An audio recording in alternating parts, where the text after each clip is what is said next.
Acción o reacción, ataque o defensa. ¿Por qué Jesús puso la otra mejilla? ¿Acaso no merezco defenderme? ¿Por qué siento que la pasividad budista está en conflicto con el respeto hacia mí mismo? ¿Qué dicen los estoicos sobre cómo responder ante el agravio? ¿Estarán de acuerdo con Buda, con Oriente, o encontraremos una discusión entre ambos? Quédate en este nuevo lanzamiento del Buda estoico para descubrirlo juntos. Un día, mientras Buda estaba enseñando, un hombre se le acercó y comenzó a insultarlo, llamándolo con palabras ofensivas, buscando provocarlo y hacer que reaccionara. Sin embargo, Buda permaneció tranquilo y no respondió. El hombre, sorprendido por la calma de Buda, le preguntó: ¿No tienes nada que decir? ¿No te ofenden mis palabras? Buda, con serenidad, le respondió: Dime algo, si alguien te ofrece un regalo y tú no lo aceptas, ¿a quién pertenece ese regalo? El hombre, confundido, respondió: A la persona que lo ofrece, por supuesto. Buda entonces le dijo: Exactamente. Del mismo modo, si me insultas y no acepto tus insultos, ellos siguen siendo tuyos. No me afectan en absoluto.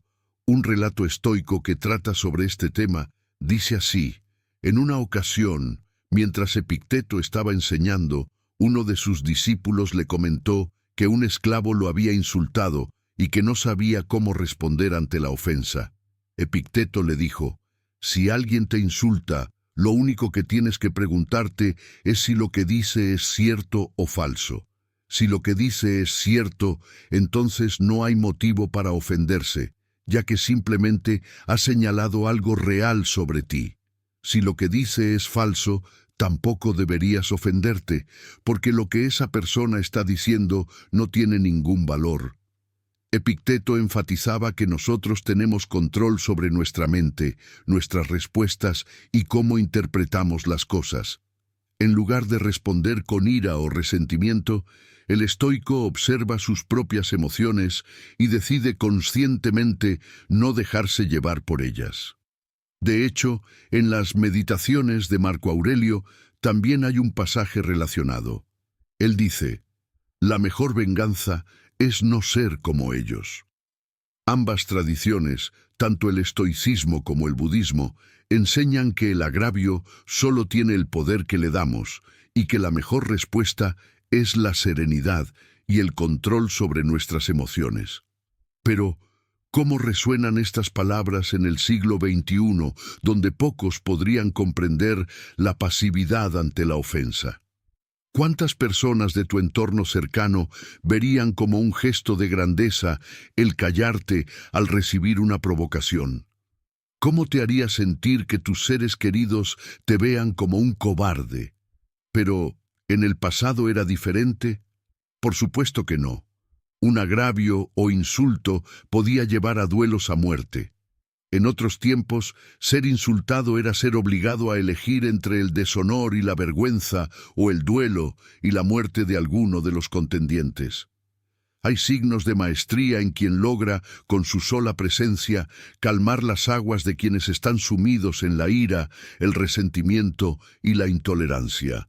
El maestro de la vida suele no tomarse como personal ninguna actitud ajena. Entiende que cada persona lleva una carga, una historia que es solamente suya. Querer comprender las acciones de los demás requiere de tomarse el tiempo para conocer a fondo sus historias de vida. Esto me recuerda al cuento samurái, donde el guerrero debía conocer en profundidad a su enemigo para poder vencerlo. Lo estudió tanto que lo conoció a la perfección. Entonces no pudo dejar de amarlo. En el relato de Buda y el campesino, este maestro nos muestra una técnica escondida en sus palabras. Cuando dice: si me insultas y no acepto tus insultos, ellos siguen siendo tuyos. No me afectan en absoluto. Está usando la técnica de poner de manifiesto la actitud del otro. Está poniendo de manifiesto el insulto. Lo pone en palabras, y con esto lleva a la luz el centro de la cuestión. Esto desarma a cualquier oponente. porque nadie quiere verse a sí mismo de una forma diferente a la idealizada. Buda sabe que el ego se proyecta en la imagen y que no le gusta que sus sombras queden expuestas. El oponente queda desnudo y comenzará a cambiar de actitud hacia una más abierta y comprensiva. Por otro lado, Buda demuestra haber tomado las palabras insultantes del campesino nada más que para devolvérselas, por lo que el problema volvió a la otra persona. El otro conflicto del ego, no haber recibido la respuesta que esperaba. Pero la maestría va aún más lejos. Con el ejemplo de vida Buda, enseñó aún más. Con su reacción, le dio al campesino las herramientas de cómo lidiar con esa clase de situaciones, cómo ser mejor persona y cómo propagar su sabiduría.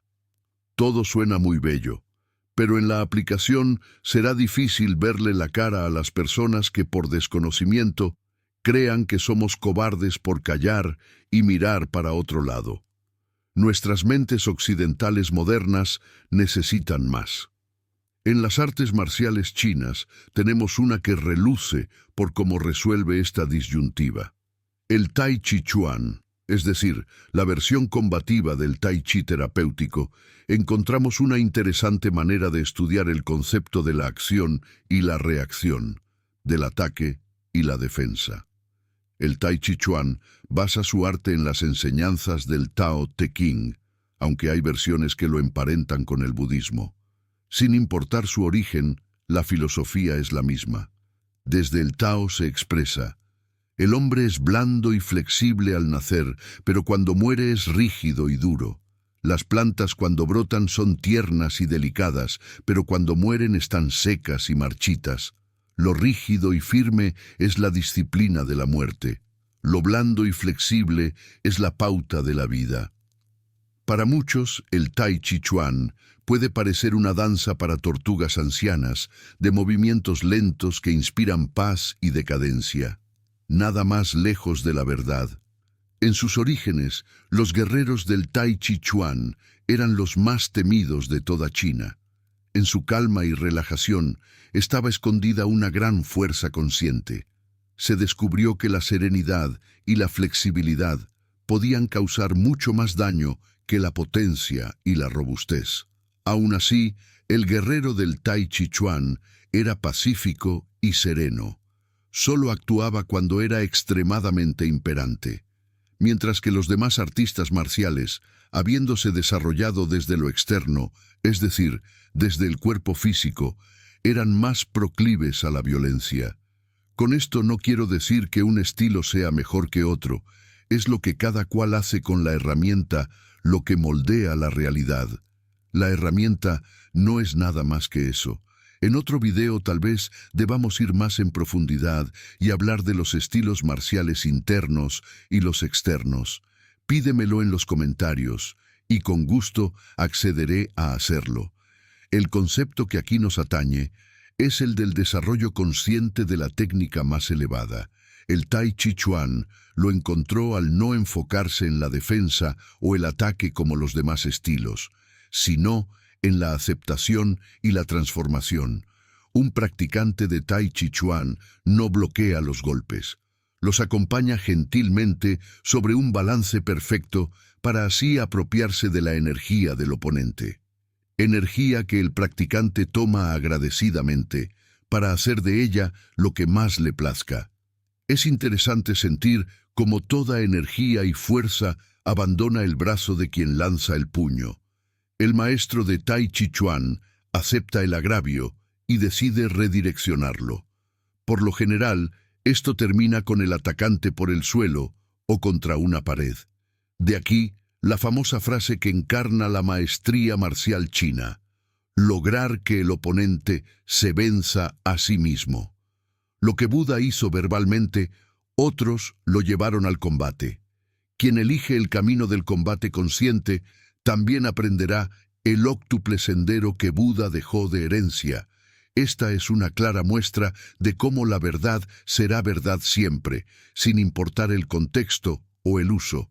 La verdad está allí sin importar quién la vea. La responsabilidad y la elección es siempre de cada uno de nosotros. Reflexiona. Si el seguir tu verdad más profunda equivale a que muchos te vean como un cobarde, ¿crees que vale la pena? Todas las sabidurías, tanto orientales como occidentales, tienen el mismo enfoque sobre cómo responder a un ataque. Si has caminado el sendero del autoconocimiento, te habrás centrado en ti mismo. Si lo has hecho bien, te conocerás a tal punto que sabrás si un insulto te cabe o no. Como dice Epicteto, si es verdad es tuyo, y si no lo es, no tiene valor alguno, por lo que no hay motivos para el enojo.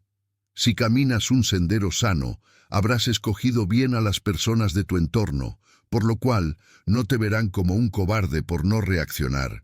Si caminas un sendero de rectitud, salirte de ella por un insulto significa que cometes un agravio contra ti mismo, por lo cual entrarías en profunda contradicción. En tal caso, te habrías salido del camino que te has propuesto.